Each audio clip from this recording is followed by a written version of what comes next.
Did Maip Macrothorax eviscerate its prey?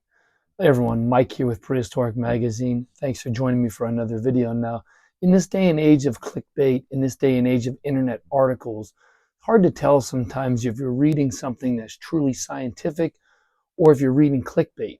Now, in preparation for this video and in asking around a lot of my contacts on Twitter, again, people remain divided on both sides. So if you're watching this video, I really hope that you'll take a moment to chime in down in the comment section down below on this topic. Did Maip Macrothorax eviscerate its prey? Now, those were the headlines a few years ago when the animal was announced, and I'll be honest, it's a truly spectacular title.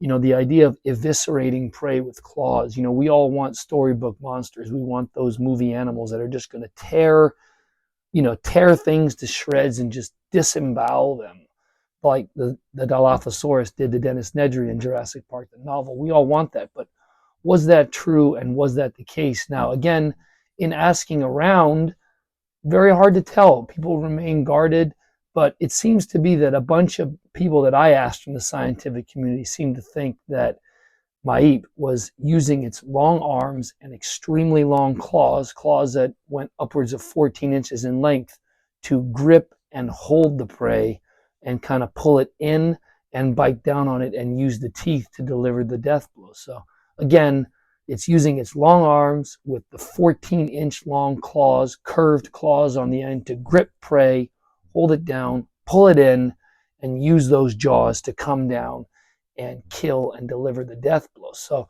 again, was it eviscerating prey? Who knows? Maybe after it killed the animal, maybe it would have disemboweled it that way. So it's also possible that it still may have been disemboweling it, but did it disembowel to kill, or did it disembowel after the kill?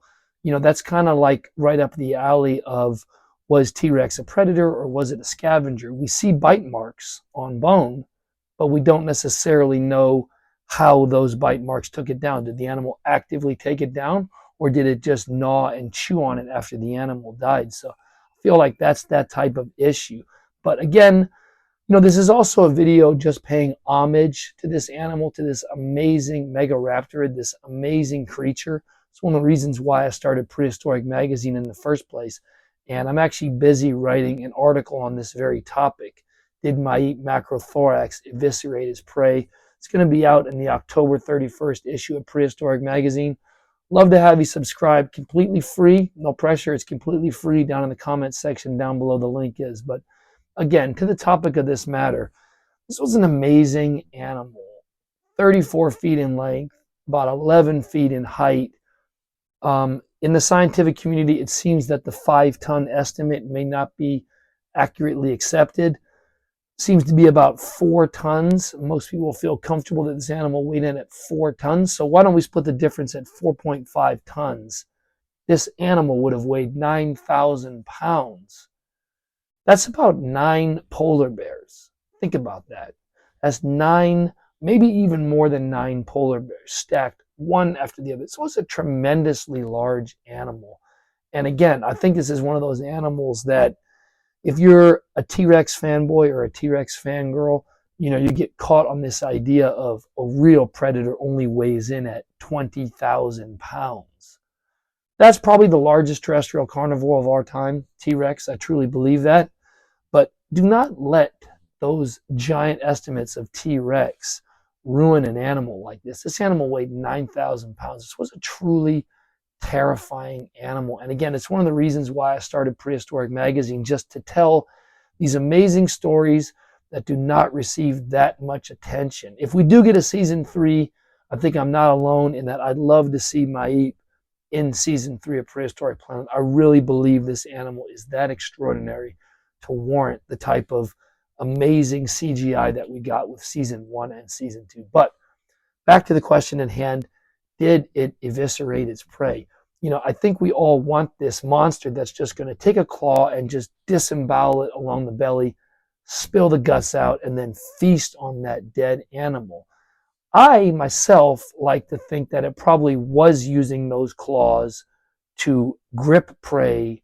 The arms were extremely long, pull it in, and then deliver the death blow with the teeth. So that's kind of where I stand on the matter. Again, we cannot know for certain. That's why your comments are absolutely vital to the success of this channel. We cannot go back in time and look to answer these questions. Even the people that are the so-called experts cannot go back in time to answer these questions. So that's why it's extremely important we come together as a community, and that comment section down below represents our community. That's our place to chime in. And whether you agree with me or disagree with me, I'd love to hear you in the comment section down below. Again, this is a truly extraordinary animal. You know, just thinking about this animal being a true apex predator in its environment is enough to spur me to continue to make these videos, continue to publish Prehistoric Magazine, and to continue writing the prehistoric thriller novels that I write. So as an apex predator, you know, it's believed that the extinction of the Carcharodontosaurids led to the rise of the Megaraptorids. And again, in asking around why this animal grew so large, a lot of people feel comfortable with the fact that, you know, animals like Megaraptorids are going to grow large when its niche allows it to grow large enough, you know, when there's an opportunity to do so. And the extinction of the Carcharodontosaurids seems to be corresponding with the rise in size of these Megaraptorids. They filled the niche and they got to elevate to the very top of the food chain.